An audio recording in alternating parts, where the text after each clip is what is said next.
Voss here from the ChrisVossShow.com, the ChrisVossShow.com. Hey, we're coming here with a podcast, and who knew we were going to make another one? Thanks for tuning in, guys. To see the YouTube version, let's go to youtube.com/Chris Voss, hit that bell notification button. Also, go to goodreads.com/Chris Voss. You can see my new book there. There's a Goodreads giveaway you can get involved with. It's free. And you can also go to all of our groups on Facebook, LinkedIn, Twitter, Instagram, and all that good stuff. So we've got a most interesting guest from Hollywood on the show with us. He is been involved with so many different projects. He's been a producer, writer, actor that he's done in his movies. He's 36 years old, and he's become recognized as one of the most innovative creators in Hollywood. Adi Shankar is with us today, and he's a global fanboy auteur, according to his PR agency. He was the executive producer of the smash hit Netflix original series, Castlevania, the writer, director, creator of upcoming Netflix original superhero series, The Guardians of Justice, and creator of upcoming Netflix series, Captain Laserhawk, in partnership with the video game industry leader Ubisoft. In addition, he is creating adaptations of iconic video games, Devil May Cry and PUBG, if you're familiar with that. Welcome to the show. How are you, Adi? I'm good. Awesome sauce. Okay, thanks for coming. That was quite a bio. Quite a bio. There's much more. I mean, it's extraordinary all the different things you did. But I figured we'd get into meeting you. My understanding is too is you're a Kiss fan. Is that correct? And you got that from the makeup I rock? Yeah, there's somebody who mentioned it. I don't know if it was a wiki or one of the videos that I watched an interview of you on. So is that a no? I'm a fan of the Kiss aesthetic. Oh, the Kiss aesthetic. The Kiss aesthetic, yeah. It wasn't like I religiously listened to their music. Not that I have anything against the music. Just a different. Yeah. I want to say different generation, but it's not like I'm consuming music of my generation anyways. I tend to listen to kind of older 80s, fake 80s, 90s kind of music. Okay. But yeah. Sounds good. All right. Guys, tell Paul Stanley and Gene Simmons just forget it. Just hang up on them. Anyway, Adi, will you give us your plugs so people can find you on the interwebs, where to look you up.coms, et cetera, et cetera? Find me on Instagram. I think that's probably the way to go about it. It's at Bootleg Universe. So like bootleg, the way one would spell bootleg. BOOTLEG, and then universe, the way one would spell universe. I'm not going to spell universe out loud because there's a good chance I will spell that incorrectly out loud. Because spelling bees are not my strong suit. Okay, we're going to have to cancel the spelling bee part of the podcast too. Yeah, just kill that part. Yeah. Yeah. Like the Jeopardy spelling bee. I'd be good at Jeopardy, but yeah, we'll kill that Wheel of portion. Fortune. Wheel of Fortune. I'm not very good at that. Wheel of Fortune. Okay, we'll kill those portions of the show. We those are at the end. So you also have a big YouTube channel as well, right? Under Bootleg Universe. Wouldn't say it's like a big YouTube channel. It's almost like more of a portfolio. Okay. So we've like released a few short films. I believe it's like 7 short films over the course of starting in 2012 was the first one. The short films, which are like satirical takes on brands people are familiar with, like James Bond and Spider-Man and the Punisher and the Mighty Morphin Power Rangers and Pokemon. Those have done well in terms of like getting people to like watch them and care, and I think that amassed a subscriber base on YouTube, but it doesn't feel like a YouTube channel to the extent like where I'm like vlogging every day and letting you know what I'm eating for breakfast, or what whether I like Kiss or not, and how much of Kenny G's catalog I celebrate. So it's it's like a YouTube there's a YouTube presence. Feels more like a portfolio.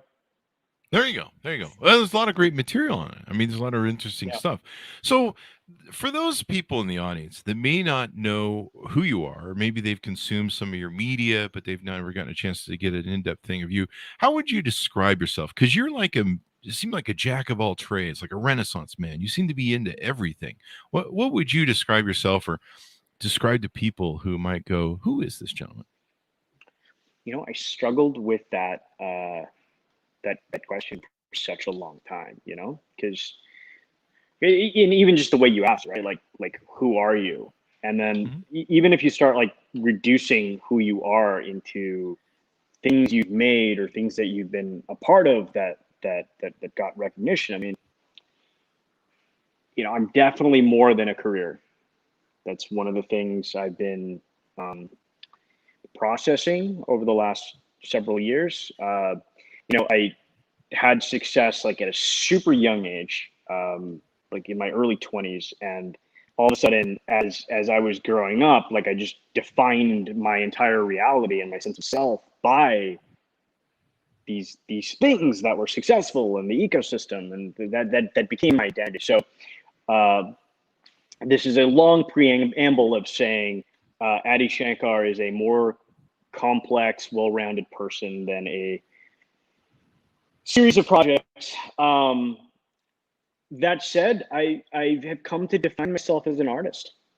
Okay. I'm an artist. It's not necessarily even a jack of all trades, because I'm not really a tradesman. I think part of being an artist or really walking the path of an artist is gaining an understanding of the various tools that you have access to. So, part of the education is a craftsmanship education, and the more tools that you gain a craftsman-like education for and with, the more you can cross-pollinate them and create something new.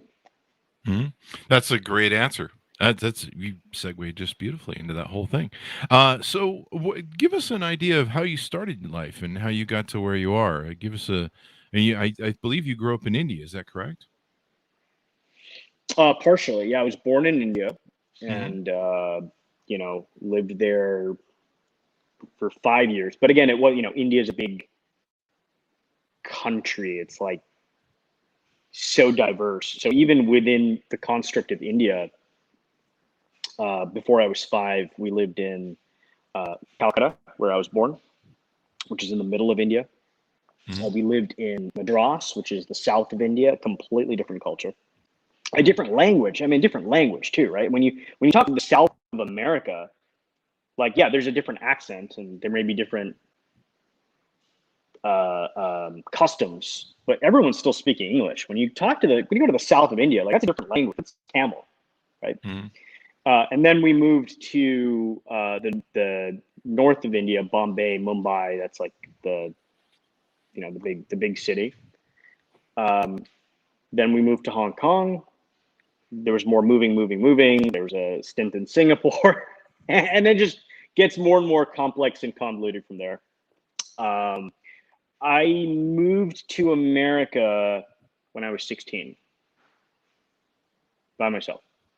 So like full time, I've been living in America since I was 16. And that was like a few days before 9/11.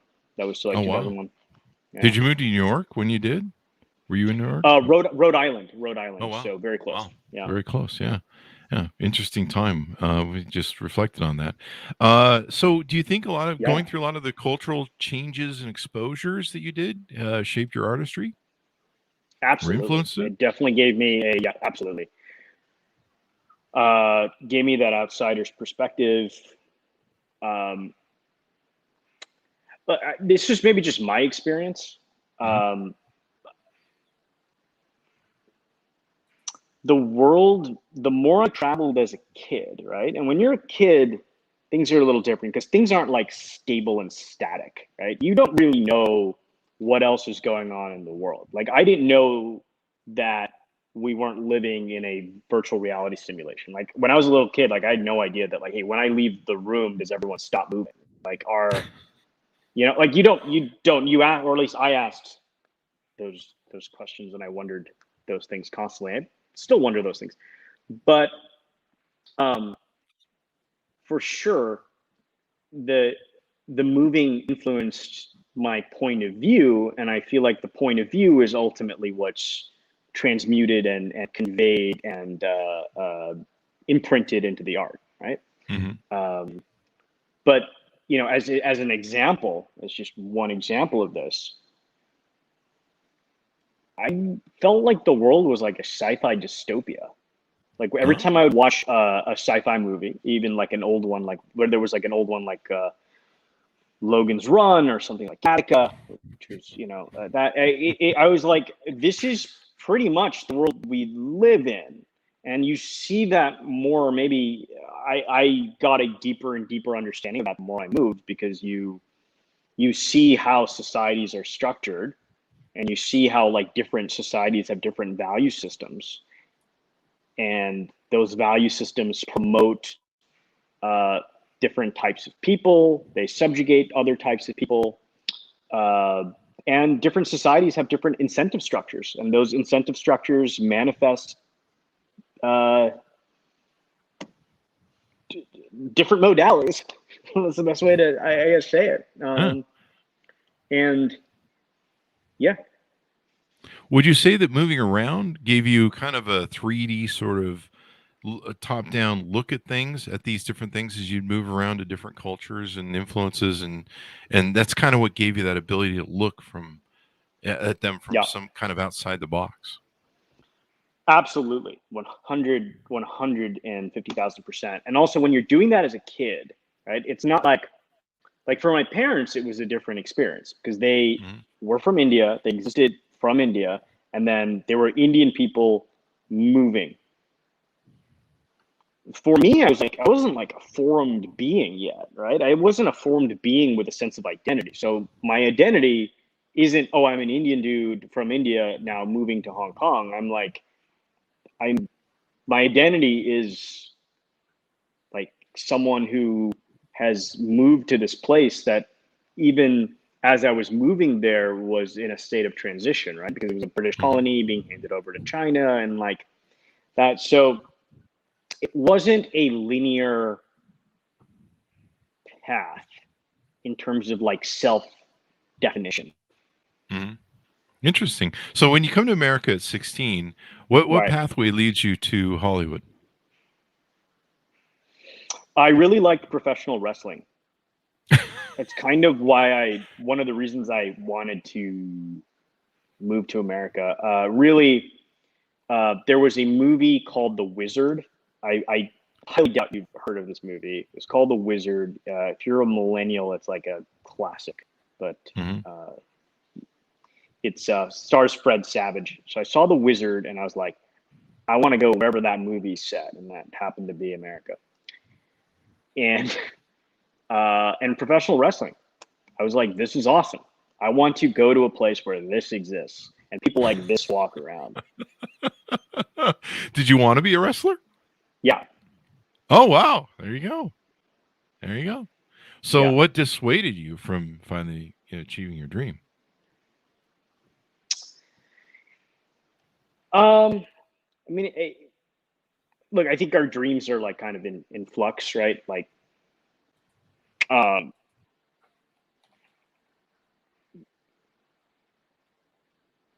it wasn't like the only thing that I wanted to do, right? Because I was, I graduated college. I went to a school in the suburbs of Chicago called Northwestern, which has a fantastic theater program.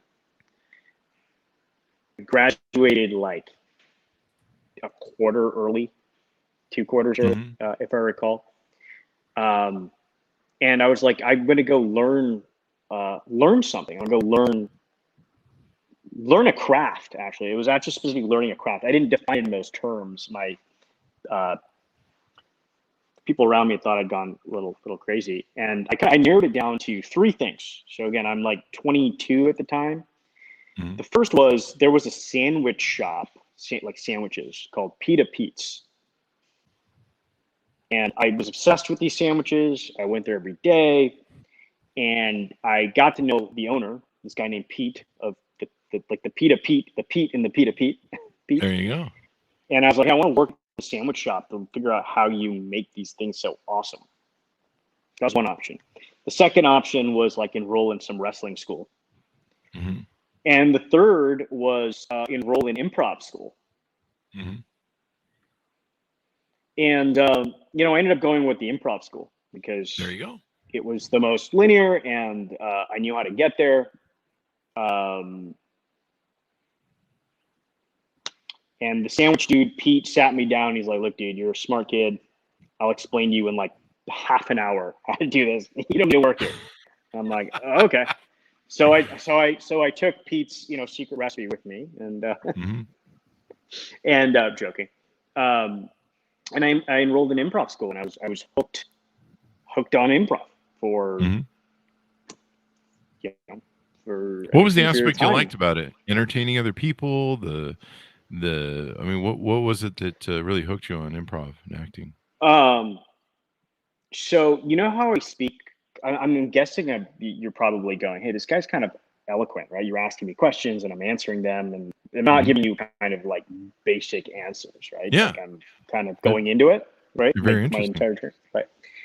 I couldn't do that when I was 20, when I was a teenager. I didn't know how to speak to people. Part of it Mhm. came from just jumping around between these different cultures, right? And the different cultures have different codes of conduct. They have different degrees of formality. So in a lot of social interactions, I felt frozen. And I was always in my head about it. And I didn't know how to not be in my head, right? Because it's a survival instinct. Like you're in a new Yeah. culture, in order to assimilate, you have to adopt a new state of being. It's almost like a different version of yourself to Mhm. assimilate, right? Because the name of the game for me was assimilation. I'm a kid. I want to have friends at school, so I'm going to assimilate. It made it challenging for me to have conversations with people because in a way I was playing a character all the time and I didn't know how to not play the character. And in fact, I think that's kind of what drew me to professional wrestling, because I saw that these people were playing these larger than life characters and I was like, I can do that. But being myself was very challenging because I didn't know what that meant. Improv helped me tremendously, like with that, because really it gets you completely out of your head and you're being authentic. You're finding your authentic voice through just organically responding and not like reading lines from a script. Mm-hmm. And that's amazing. It's interesting how people are shaped and how they go through stuff. That's what I Yeah, love about for people sure. is what makes them, what gets them there. So you eventually get to Hollywood. It looks like your IMDb starts around 2010. You start working in projects. How does that entry point happen? It's random, honestly, Okay. randomly, right? There's no Okay. like, I think it's random for everybody. So it's not, there's no great story in my opinion. It just kind of one thing led to another, which led to another, which led to another. And it didn't feel like success at the time, a lot of the time. Mhm. And then you kind of look back and you're like, wow, I was like involved with a lot of like crazy and awesome stuff. And then the world started changing and Mhm. I saw the writing on the wall and I thought everyone else did. And I pivoted into more of a digital existence, so to speak. And we did that for a bit and then hooked up with Netflix, and that led to a different pivot, Mhm. and that's kind of And the career so far. and so let's talk about some of that. There's a lot of projects you're working on right now. Let's see. You've got Guardians of the Universe, which is your latest project. Guardians of And Justice. Guardians. Okay, Of they gave me Justice, yeah. they gave me Guardians of Universe. This is from Lori. So go for that. My apologies. Whatever. So I mean, it could be and Guardians of the Universe, and in fact, it, that's kind of better title in a way. I think she's just retitling your stuff. Your PR agency has decided that they're just going to retitle stuff. So maybe As she they mixed should, that up. as they Isn't should. there Is there a Guardians of the Universe movie? Maybe she's mixed that up with. I'm just reading here. I'm sorry. Well, there's Guardians of the Galaxy. Yeah. So I think Galaxy is bigger than Universe. It is, right? Yeah, I don't know. She's got Guardians of the Universe is his latest project. You've also got. I watched part of your Cannes series official selection that was dealing with Netflix. Do you want to touch on a few of these different projects that you're working on? Not really. Feel kind of self-indulgent. There's a few different things you also did: Castlevania and Judge Dredd, Super Fiend. Do you think those are some of your most favored work that you like to do, that you liked in your history of work? Yeah, I feel like all of it. I need you to hold the enthusiasm back, Adi. I just so. Dude, I feel like all of it. All of it. Look, here's the thing, Chris. The one thing that was a unifying thread for me as I was moving around the world, right, was nerd culture. It was video games, it was comic books, it was anime, it was manga, it was that stuff, and wrestling. Sure, you throw wrestling into that too because it existed. But really, it's like video games, anime, manga, comic books, right? That kind of stuff. So all the most of the projects that I do, in fact, everything you've listed, it exists within this ecosystem of and again, there's so much competing nomenclature to how to describe it. And I don't feel like any of it does it justice, right? Like it used to be called, it's fanboy stuff, or it's nerd stuff, or geek stuff, or which are all like very reductive terminologies to use to describe something that now dominates popular culture, right? Avengers movies are not like just for nerds or geek or whatever the term is. That is like the movie going experience at this point, which is kind of what it is, right? Yeah. So I think in the aggregate, so when I talk about like any one project, it's a different experience than when I like talk about it all in the aggregate, because it was like really for me a question of being focused on making stuff for this community that I felt like I'm a part of, that I wanted to contribute to, right? They contributed to me. Like I grew up reading comic books about robots and superheroes. I'm like, okay, great. So now, how do we add to that pantheon, right? For that next generation to consume this in a different way. So this project that you just mentioned, Guardians of Justice, which you've renamed, or we've now renamed to Guardians of the Universe, which is a better title. Agency. Way better title. We should talk to Netflix right now. In fact, we should conference them in and say Guardians of the Universe. But Guardians of Justice, which is in competition at Cannes series next month, Pandora, which is insane, right? Yeah, it's crazy that a superhero anything is in Cannes. So that's normally they deal with films of real life or something, dramas or something. Yeah, dramas about people crying because they lost something. Yeah. Actors in lots of makeup. But, I watched a lot of the film, and it meshes so many different things. It's like there's some real life, there's some, it's like everything in there. It's not and I think it's more appealing because you don't just sit there and go, oh, this is that type of film, or this is the other type of film, like you were talking about earlier, where it gets crammed into a certain box, and it made it really interesting and watchable. Maybe I'm just ADD or something. I don't know. I don't think you're ADD at all. I think you're actually a very hyper-focused individual. Just even in the way you're leading this conversation. If anything, I'm ADD. So it takes one to know one. You know what I mean? I'm like, you, my friend, are not ADD. There was a time. I've grown out of it. When you hit 53, it all kind of, you slow down a bit. I don't know. I don't know if you grow out of ADD. It sounds like you just weren't into the stuff you were doing before, you know. Yeah. Well, there's a lot of psychotherapy and drugs and stuff. Yeah. What kind of drugs? What was it? Zoloft, and I think there's a tranquilizer involved at one time. But that was when I was in my 20s. Yeah. I've had my lobotomy. I think that I had two parents that were ADHD, and yeah, it caused some issues. They were good people. Did they neglect you, or did they say hurtful things? I was probably all of the above, but at an early age, I was checking the door like 16 times a night, to make sure I had locked it, that sort of thing, and anxiety attacks. But so there's so you were walking around like tense. Yeah, my brother would wash his hands till they bleed. We were just teenagers, but we went through some issues. When I started my first companies, I would go through panic attacks 2 or 3 times a day and have to sleep. Yeah, it was kind of interesting. Oh man, do you meditate now? You seem like you meditate. No. I do pretty well now, but at the arc of a life, you kind of learn a few things about yourself and go, stop doing that.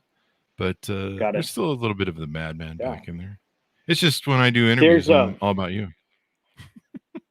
There's a cool device that I was gifted like 5 years ago. You can get it on Amazon.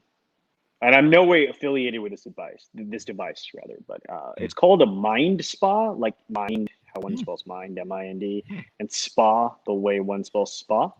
And it's pretty nuts because what it does is it's a pair of sunglasses hooked up to like an old school CD player looking device. And it's sunglasses and earphones. And what it does is it synchronizes light and sound in a pattern to get you into alpha and then theta and then delta brainwaves. Oh wow.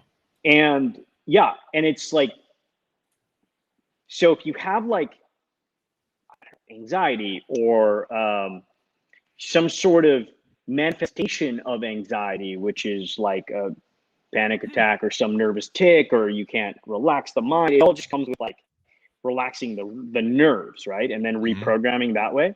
And it's hard to reprogram unless you have developed a base or you found a base. So this kind of helps you get to that homeostasis.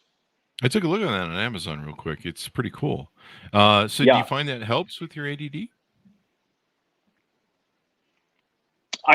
For me, it just helps in general because you're just on like kind of every path. I mean, I've been on let's call it a healing journey in air quotes. I've been on a healing journey for the last like 6 years at this point. And there's been stages of it, right? So I wouldn't define myself as someone with ADD or some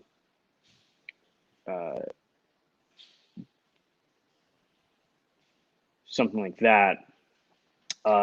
There were moments though where I needed to reprogram the inputs and the outputs that had been hardwired into me as a result of like repetitive stress.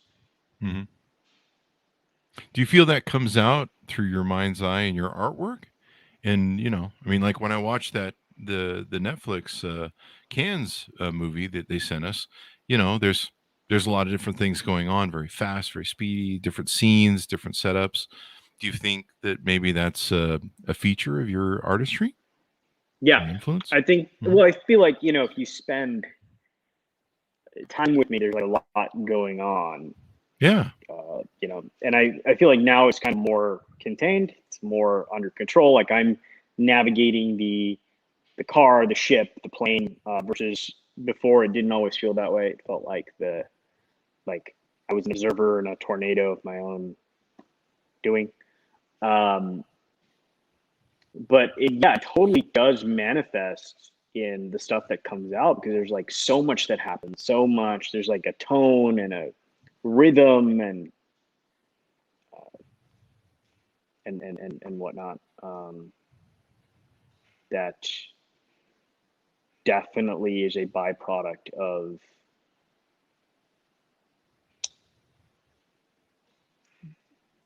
I'd say the volume of input I feel like I'm processing at any given moment. Like as an example, I'm actually going to flip my camera. I realize it's vertical and you're horizontal. There we go. As an example of this, Chris, you know, I couldn't think in live action until pretty recently. And by that, I mean, if I was imagining something or remembering something, it played out more like it played out as a cartoon. And like a very vibrant cartoon, right? So like memories felt like starburst was being poured down my eyes. Wow. Yeah. That's not where you're supposed to put the starburst, but that's that's an interesting analogy. No. Yeah. It's supposed to go in your mouth or in your ears, I hear. I don't know. It depends. There's like an OnlyFans of it. Just yeah. So this has been really amazing and interesting to get insight to you. What do you feel like as an artist? You're always chasing, the project. Maybe I'm assuming that you, as an artist, you chase the most fulfilling project, or maybe what your next project is, or that big thing. Maybe do you pursue any of that? Is there something that you feel unfulfilled that you're searching to, a body of something that you want to go, this would be my shining thing that would be the pinnacle? No, I feel like I am the project. Right? Okay. These things are just manifestations of some form of consciousness. But at the end of the day, like you are the project. You are your project. Your own growth, the experiences you amass from any project or venture, poem, that's got to be the reward. I feel like accolades and stuff like that, those are all illusionary at the end of the day, as gratifying as they can be. But chasing the big win is not really, you don't know what a win is. And as an example of this, right? Like, who the biggest celebrities were in Victorian England? Who? Bare knuckle boxers. Oh, wow. Because it was like the biggest thing ever. Like they were like the David Beckham and the Tom Brady and it was bare knuckle boxers. And then all of a sudden, bare knuckle boxing went out of fashion. It was no longer a thing. And like today, no one remembers these great bare knuckle boxers because it's not in our purview as a society, right? So it's not like everything that's successful, that society deems successful in the moment, becomes remembered that way generations down the road. In fact, there is no correlation. There is no correlation. Like you could be the biggest musician of the 90s and your entire catalog is like gone. Or you could be someone like John Carpenter, who's a amazing filmmaker from the 70s and 80s, also 90s. He still works today. He made such classic movies as Big Trouble in Little China, Escape from New York, Escape from LA, The Thing. And in his time, he wasn't like celebrated. But you look at at least within the film ecosystem, within the film community, how he's viewed retroactively. He's on a Scorsese, Steven Spielberg level, which again was not his experience at the time. So you don't know, right? You don't know, and so much of this is out of your control. I mean, not even so. All of it's out of your control, right? Because society and the ecosystems around you shift value systems. They consumer tastes change. What's valued changes, and then all of a sudden something that was just kind of on the fringe is now the biggest thing ever, and the thing that was the biggest thing ever is completely forgotten. Correct me if I'm wrong, but it sounds. And let me try and make this analogy, and I might be swinging here for the fence, but it's kind of it. It sounds like you have a really unique perspective to your art and what you do, and your art really isn't a representation of you, as opposed to you are a representation of your art. Did that make any sense? Yeah, Or am I? yeah. Am I? No, Is no, there that vodka in that's this yeah, yeah, water? yeah. No, no, no. I think. Well, I think there's both. I think there's definitely vodka in that water. And probably likely, yeah. Yeah. Don't tell me, AA person. Mm, will not, will not. There you go. Uh, Don't tell my but sponsor. yeah, for sure. Okay. So yeah, because Yeah, for a sure, lot for of people sure. we've had on the show that are from Hollywood or they're artists, they come out and this is my art, this is me, and but it sounds like you have a really different perspective that's kind of maybe a little more healthy because you see that the artist is really centered on you, and the work doesn't so much represent you as you represent the art. And I don't know. I think that's where I was trying to go with that. If it makes any Yeah, sense. yeah. No, Yeah. it does. It does. It does. Yeah.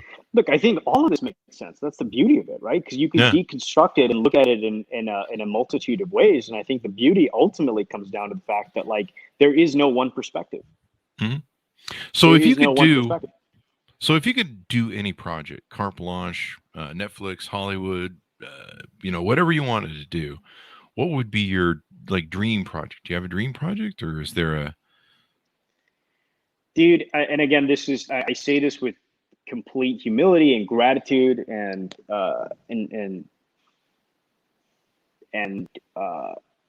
everything of that ilk. Um, I've already done my dream projects like multiple times over. And then there would be like another one, and then you'd start that and you do that, and it's like I'm living my dream. It's almost Yeah. like if this is a giant virtual reality simulation that we're living in. Like I got the cartridge with the game genie in it, so pathway is just clear, and you get to, oh wow, I get to work with this person, or work with that person. And you know for me, I've realized like my process, which is different than someone else's process, but for my process, the dream project isn't necessarily like a brand or a specific story, but it's having the creative latitude to execute it in a way that has my identity. Mhm. Does that Let's make get to sense? that. So like as an example, I don't know, like I'm gonna pick a random brand. I don't know, Catwoman, right? So tomorrow someone was like, hey, make a Catwoman movie. So there's like the corporate version of a Catwoman movie, and then there's the kind of more avant-garde version of a Catwoman movie, and there's like the version that one would make that only they could make, hmm and that may be super mainstream, and it may not be mainstream, but you don't know because it's like I don't really work well in art by committee type situations. Yeah. And I feel like most artists are that. So I don't think that's unique to me. But I've been Uh, fortunate enough to have creative partners and business partners who just are like, yeah, no, we like what you're doing. Keep doing it. Do more. so it sounds like most of your projects are that way, and that's the way you like it, to where you have that creative control and you can do it your way without, going, And is that this had going to to be be earned, commercially viable? and it had to be earned, right? So that wasn't hmm like go back to 2011. That was not the scenario whatsoever. Um, even like a couple years ago, that was not like the scenario immediately, right? But you earn it over time. Like you do things that are successful, and you learn something from them. And really, you end up learning a lot more from the things that aren't successful, from the things that are misfires, the things that never got off the ground, and you kind of get that hindsight of, hey, why did it not work, and what role did I play in it not working, right? Assuming you're not doing the blame game and blaming everyone but yourself. mm And then I think slowly it's kind of, as you amass more and more skill sets, and you learn more crafts within the macro craft of filmmaking or animation or whatever it is that you're doing, you get that latitude. Mhm. You just get that latitude, and also you have the vocabulary at that point, right? You have the vocabulary because they've had the experiences, and you can very specifically and precisely enunciate to your partners or the studio or the rights holder what it is that you're trying to do. There you go. There you go. Well, this has been pretty interesting. What haven't we touched on, Adi, that you want to either promote or that we should, get the audience to know you better?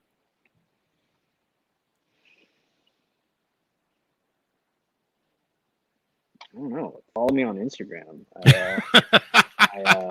I've been posting a lot of selfies. I've been doing the whole selfie game. Yeah.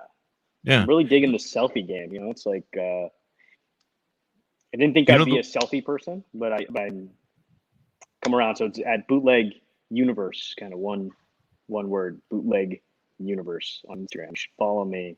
Check out all my selfies. There you go. There's a lot. It's like it goes like selfie, news story about me, selfie, video talking about something, selfie, news story about me, selfie. Not egomaniacal at all. Just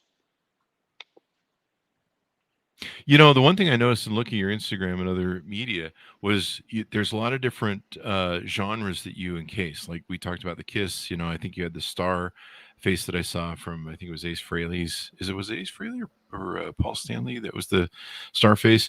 There's a lot of different scenarios that you're set up in that are they're from different genres and where you're dressed up, and I think there's some CGI or whatever you call it, photoshopping done. What motivates you in that? What are you trying to represent? What message are you trying to send to the world about you? I don't think I am trying to send a message, in that regard. Like, if this were the 90s or the early 2000s, and media was like hyper controlled, right? Mm-hmm. I feel like people gravitated, or at least from what I saw, people gravitated towards like, okay, this is my look. I'm always going to wear this one face paint and wear this one type of leather jacket. And, everyone was trying to become like Michael Jackson, iconic for the Thriller jacket and some glove or something, right? And like, man, to me, that's just exhausting. It's just exhausting. Like, I'm like, I'm just trying to be myself, be authentic. But yeah, no, I actually have thought about it. I'm like, wow, I could literally just do an entire Instagram thing of me wearing what you call Kiss makeup, which I call Ultimate Warrior makeup. But yeah, you could just do a whole thing of me wearing Kiss makeup and like walking around, and just photo after photo of Kiss makeup. Would that get boring? I don't know. But I don't feel like I exist in that energy and that energy field every day. And yeah, like, it's bad branding in a way. It's bad branding because brands should be focused. Brands should be focused. It's like, but I don't care. Like that's the other thing. I just don't care enough. It's extraordinarily interesting too. It's not boring. What aspect of it?